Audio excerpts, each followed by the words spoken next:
My name is Mara Ellison and I want you to imagine sitting in a beige conference room while 23 people you trusted tear apart every piece of who you are for 2 straight hours. They had prepared a list, 190 specific reasons why I didn't belong at the company where I'd given 3 years of my life. Reason number 47, leaves exactly at 5 p.m. Reason number 92, never asks for help. Reason number 156, brings lunch from home instead of ordering with the team. Reason number 190, makes weird humming sounds during lunch. I sat there listening to my project manager, Daphne, read each item with the enthusiasm of someone announcing lottery numbers. My direct supervisor, Knox, nodded along like he was conducting an orchestra of destruction. 21 other faces stared at me, waiting for me to break down, make excuses, or storm out. But here's what they didn't know. 3 days earlier, I'd received the most important phone call of my career. And as Daphne finished reading the last reason on their list, I stood up, smoothed my navy dress, and said 5 words that changed everything.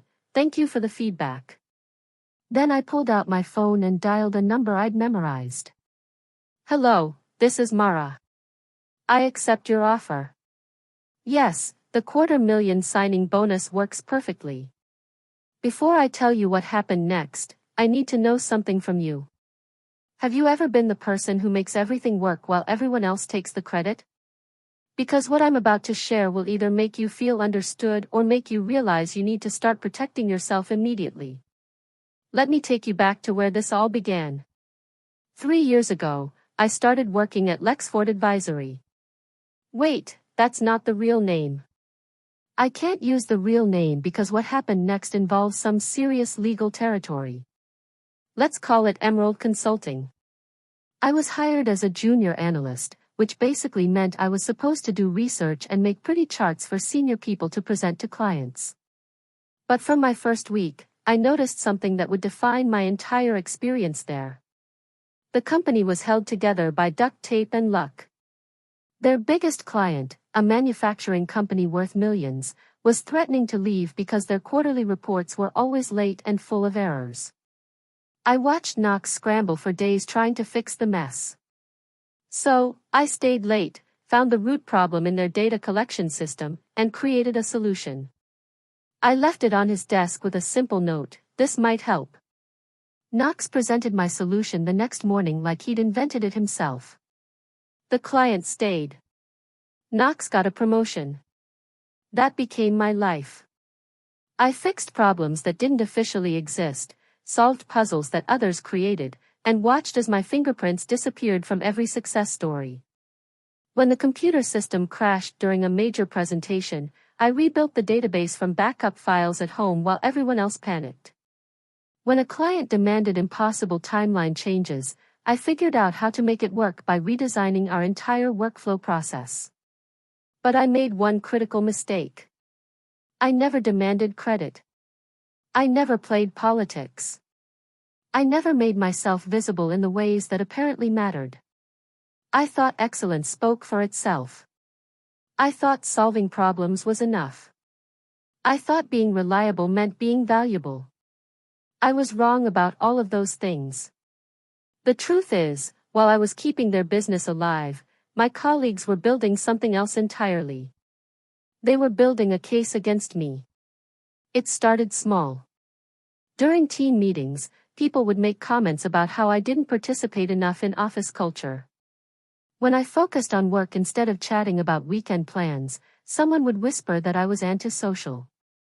When I ate lunch at my desk to catch up on projects, they said I was not a team player. Knox began scheduling important meetings during my lunch break, then acting surprised when I asked for updates. Daphne started giving me assignments with impossible deadlines, then expressing disappointment when I had to work late to complete them. A new hire named Quentin made jokes about how I probably lived at the office because I was always the first one there and often the last to leave. But the real turning point came 6 months ago. I was working on the annual strategy report for our biggest client when my phone rang. The caller ID showed a number I didn't recognize, but the voice on the other end changed everything. "Miss Waverly, this is Elena Martinez from Strathmere Strategy. We've been watching your work for quite some time. Would you be interested in discussing a senior position with our firm? Strathmere Strategy. Every person in our industry knew that name. They were Emerald Consulting's biggest competitor. The company that won every contract we lost. The firm that somehow always seemed to be one step ahead of us in every proposal. Elena explained that they'd been tracking the success patterns at Emerald Consulting for over a year. They'd noticed something interesting. Every major win, every retained client, every innovative solution had one thing in common. My work, my ideas, my problem solving. They weren't trying to steal trade secrets or poach random employees. They were trying to hire the person who was actually driving success at their biggest competitor. They were trying to hire me. The offer was staggering. Triple my current salary, a signing bonus that was more than I made in 2 years. My own team, my own office, and something I'd never had at Emerald Consulting, recognition for the work I actually did. I told Elena I needed time to think about it. I wasn't ready to abandon the company where I'd invested so much of myself. Loyalty meant something to me, even if it wasn't reciprocated. That loyalty was about to be tested in ways I never imagined. Over the next few weeks, the atmosphere at work shifted. Conversations stopped when I entered rooms. People started excluding me from lunch plans they'd never invited me to anyway, but now they made sure I knew about it. Daphne began assigning me tasks that seemed designed to set me up for failure. Then Knox called me into his office for what he said was a routine performance discussion. He sat behind his desk with a legal pad covered in notes and told me that several team members had expressed concerns about my fit with company culture. What specific concerns? I asked. He flipped through his notes like he was reading a script. Well, you don't seem to engage with your colleagues on a personal level. You don't participate in team-building activities. Some people feel like you think you're better than everyone else. I complete every assignment ahead of deadline. I've helped solve problems that saved us 3 major clients. I work more hours than anyone else in this department. Work performance and team dynamics are 2 different things, Mara. This is a collaborative environment. We need people who can work well with others. The irony was suffocating. I was the only person actually collaborating with anyone. When Quentin needed help understanding client requirements, I spent hours walking him through the process. When Daphne's presentations fell apart, I quietly fixed them and never mentioned it. When Knox's strategies failed, I found alternatives and let him take credit. But apparently, collaboration meant laughing at jokes I didn't find funny and pretending to enjoy conversations about television shows I didn't watch. 2 weeks later, Elena called again. Strathmere Strategy had won another major contract, beating out Emerald Consulting by proposing exactly the kind of innovative approach I'd been suggesting for months. Elena asked if I'd reconsidered their offer. We're prepared to increase the package, she said. And honestly, Mara, we need someone with your skills. We have 7 major clients asking specifically for the kind of analysis you're known for. What do you mean, known for? Your reputation in this industry is bigger than you realize. When companies need real solutions instead of fancy presentations, they ask for you by name. They just don't know your current employer doesn't value what you bring to the table. That conversation haunted me for days. I started paying attention to things I'd ignored before. When clients called our main number asking for help, the receptionist often transferred them directly to my extension. When other firms tried to recruit our senior staff, they mentioned wanting to understand how Emerald Consulting achieves such consistent results. I was the consistent results. I was the reason clients stayed. I was the secret ingredient everyone else was taking credit for. But I still wasn't ready to leave. Something inside me believed that loyalty and hard work would eventually be recognized. I thought if I just kept proving my value, the people around me would eventually see it. I was about to learn exactly how much they valued me. The meeting was scheduled for a Thursday afternoon. Knox sent an email to the entire team. Mandatory staff meeting to discuss team performance and collaboration improvement strategies. Nothing unusual about that. We had these meetings every few months. I walked into the conference room expecting another lecture about synergy and team building. Instead, I found 23 of my colleagues sitting around the table with printed documents in front of them. Knox stood at the front of the room with Daphne beside him, both wearing expressions I'd never seen before. "Mara, please have a seat," Knox said, gesturing to a single chair facing the rest of the group. That's when I noticed the banner someone had hung on the wall behind Knox's head. Team Improvement Initiative. Building a better workplace together. Daphne cleared her throat and lifted a thick stack of papers. Over the past several weeks, team members have been documenting specific behaviors and patterns that impact our collaborative work environment. We've compiled these observations into a comprehensive list that we'd like to share with you. My brain struggled to process what was happening. A list. 190 specific reasons why your current approach to teamwork needs significant adjustment, Knox explained. We're going to read through each item so you understand exactly how your behavior affects your colleagues. The room went completely silent except for the hum of the air conditioning system. 23 pairs of eyes stared at me and I realized this wasn't a performance review or a team-building exercise. This was a coordinated attack disguised as constructive feedback. Daphne began reading. Number 1, arrives at work before anyone else, making colleagues feel guilty about their schedule. Number 2, never joins conversations about weekend plans or personal life. Number 3, eats lunch at desk instead of socializing with team. Number 4, completes assignments too quickly, making others feel inadequate. Number 5, offers solutions without being asked, implying others are incompetent. She continued reading and reading and reading.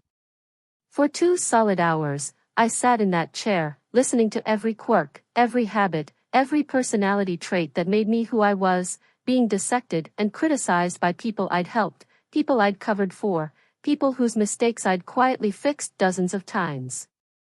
Number 38. Never laughs at Knox's jokes during meetings. Number 59, prefers email communication over face-to-face conversation. Number 73, doesn't own a television, making it impossible to discuss popular shows. Number 112, brings homemade coffee instead of buying from office machine. Number 147, knows too much about client needs, making others feel uninformed. Number 168 stays late to finish projects, creating unrealistic expectations for others. Number 185 remembers details from meetings that others forgot. As Daphne read each item, I felt something inside me crystallizing, not breaking, not crumbling, crystallizing. Every word made me more certain of something I'd been avoiding for months. These people didn't want me to improve. They wanted me gone. When Daphne finally reached number 190, the room fell silent again. Everyone stared at me, waiting for my response, waiting for tears, arguments, apologies, or resignation. Instead, I stood up, smoothed my dress, and said, "Thank you for the feedback." Then I pulled out my phone and made the call that changed everything. "Elena, this is Mara Ellison. I'm ready to accept your offer. Yes, the $250,000 signing bonus works perfectly. When would you like me to start?" The silence in that conference room was unlike anything I'd ever experienced. 23 people who had just spent 2 hours explaining why I didn't belong there suddenly looked like they were watching their own execution. Knox's face went through about 7 different expressions in 5 seconds. Daphne dropped her stack of papers. Quentin's mouth actually fell open. "I can start Monday," I continued into the phone, never taking my eyes off Knox. "And yes, I understand you'd like me to bring my client relationships with me. I think that can be arranged." I ended the call and slipped my phone back into my purse. The room remained frozen. Well, I said, gathering my notebook and pen from the table. I appreciate you taking the time to help me understand why I'm not a good fit here. It's made my decision much easier. Knox finally found his voice. Mara, let's not be hasty. This was meant to be constructive feedback, not what? Not a coordinated effort to humiliate me into quitting? Not a 2-hour character assassination disguised as team building? I walked toward the door, then stopped and turned back. You know what's interesting? In 3 years here, not one of you ever asked me why I work the way I do, why I arrive early, why I stay late, why I focus on solutions instead of socializing. I looked directly at Daphne.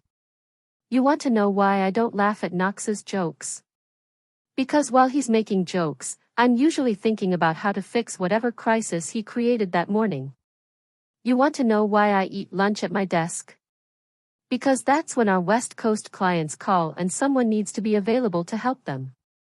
Then I looked at Knox. And you want to know why I complete assignments so quickly? Because I actually understand what our clients need.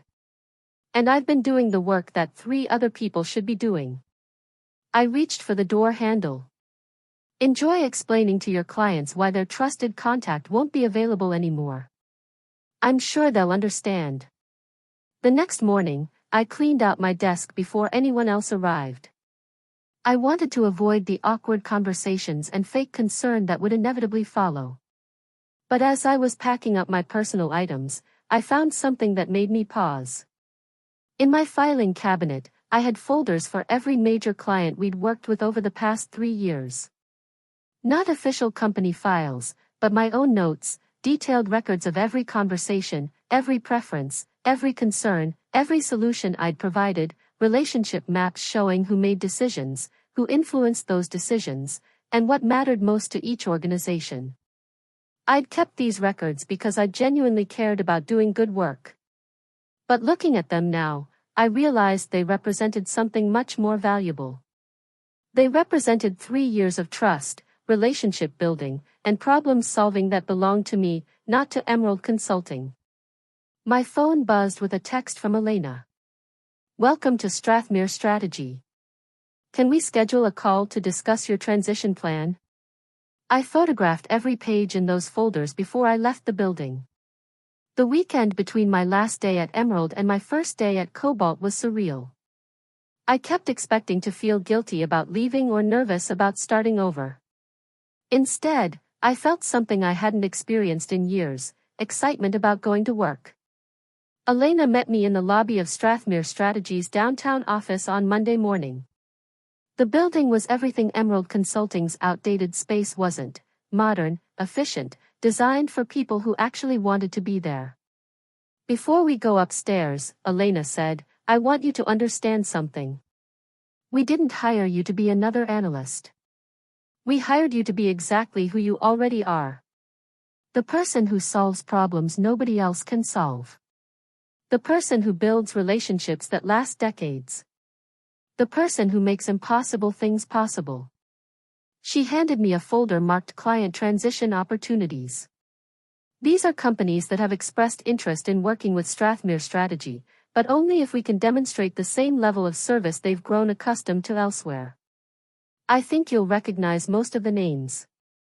I opened the folder and felt my heart start racing. Every major client from Emerald Consulting was listed. Not just listed, but detailed with specific notes about their current frustrations, contract renewal dates, and decision-making timelines. How did you? We didn't steal this information, if that's what you're wondering. These companies reached out to us. Apparently, there's been some concern in the industry about service quality at certain firms. Companies are quietly exploring alternatives. Elena led me to an elevator that required a key card to access the executive floors. Your office is on the 15th floor. Corner office. Southeast exposure. View of the harbor. Your assistant starts tomorrow. Your team of 4 analysts starts next week.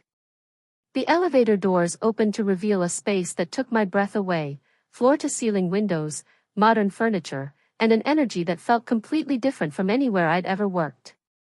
"One more thing," Elena said as we walked down the hallway.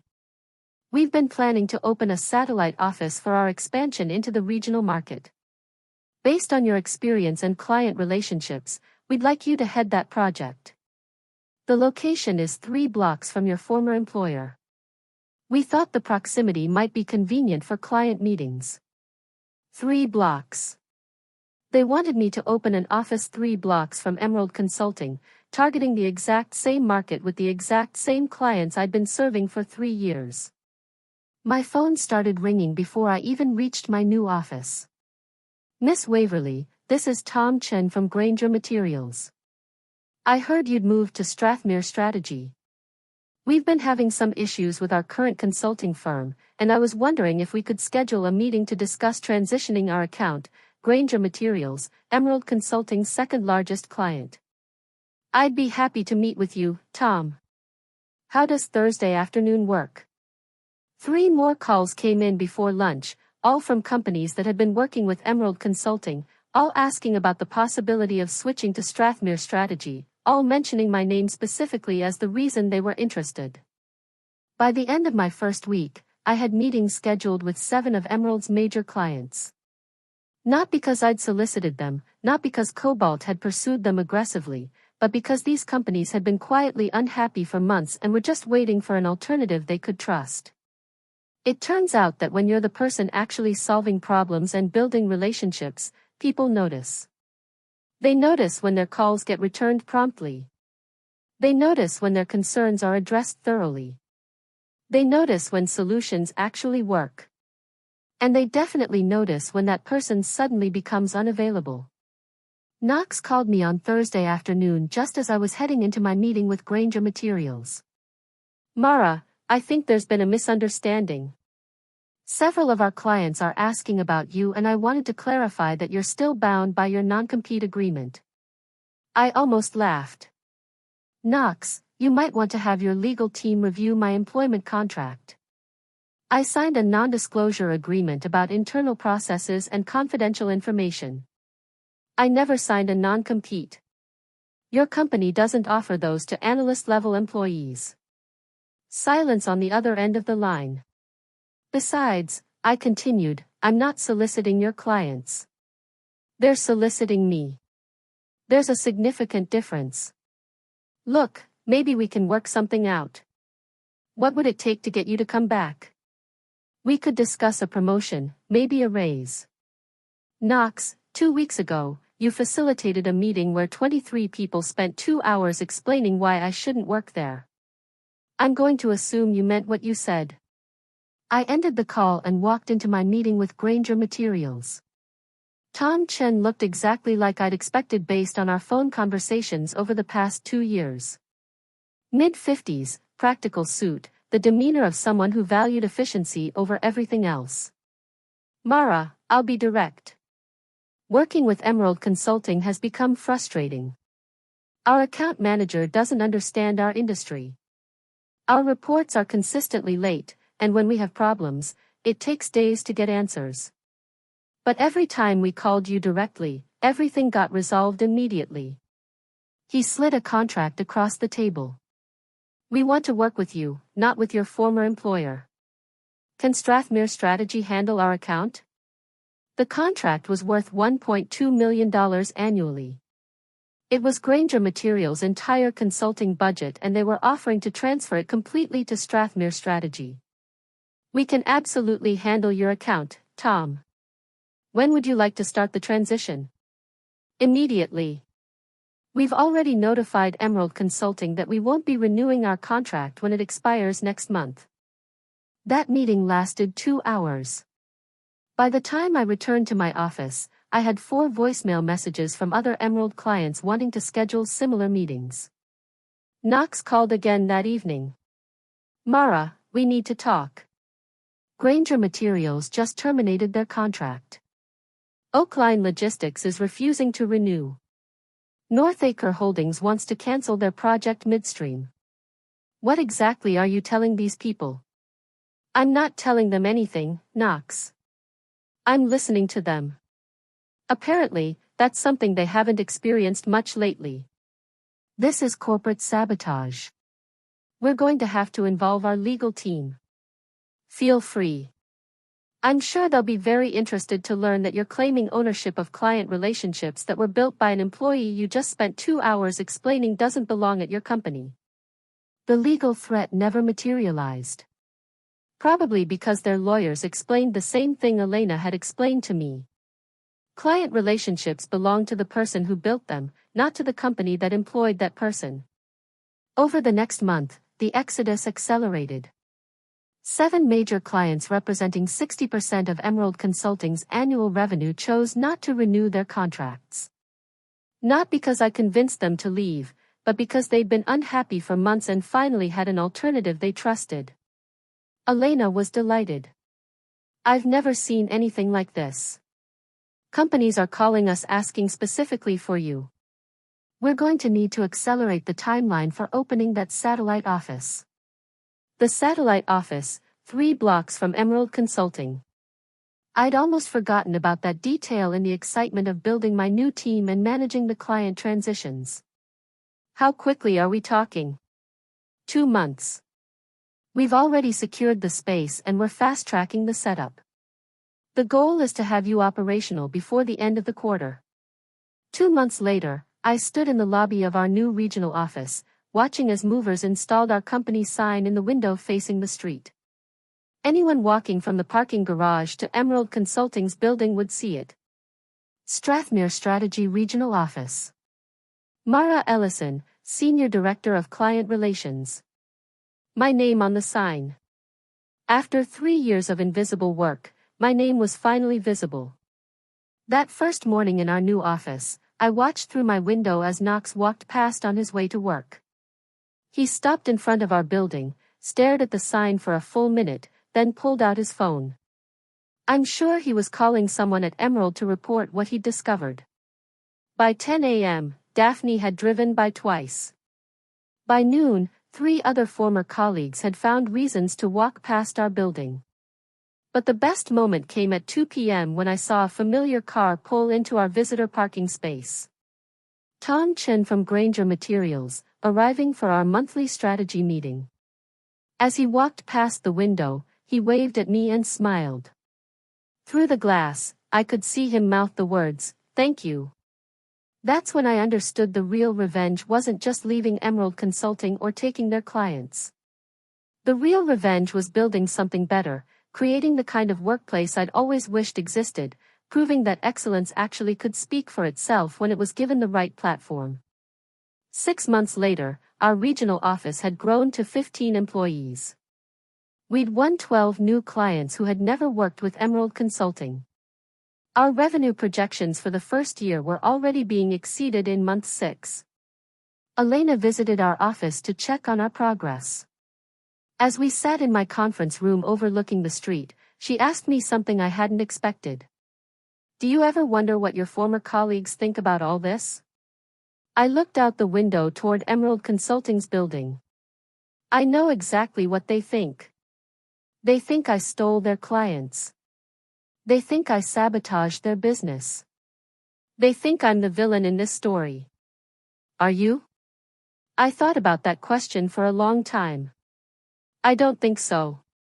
I think they created a situation where their clients had to choose between loyalty to a company and loyalty to the person who actually served them. And the clients chose the person. Elena nodded. What would you tell them if you could? I'd tell them that the 190 reasons they listed for why I shouldn't work there turned out to be 190 reasons why I shouldn't work anywhere. Except they were wrong. I shouldn't work anywhere. I'm not valued. I shouldn't work anywhere. My contributions are invisible. I shouldn't work anywhere. Excellence is treated as a character flaw. I stood up and walked to the window. But I should definitely work somewhere that appreciates what I bring to the table. Somewhere that puts my name on the sign. Somewhere that lets me build something instead of just fixing what other people break. Elena smiled. Any regrets? Just one. I wish I'd made that phone call 6 months sooner. As I'm telling you this story, it's been almost 2 years since that meeting in the conference room. Emerald Consulting is still in business, but they've had to lay off 8 people and downsize their office space. Knox is no longer the department manager.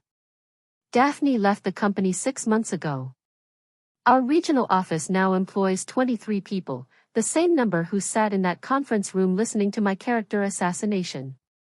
But these 23 people come to work excited about solving problems, building relationships, and creating value for clients who appreciate what we do.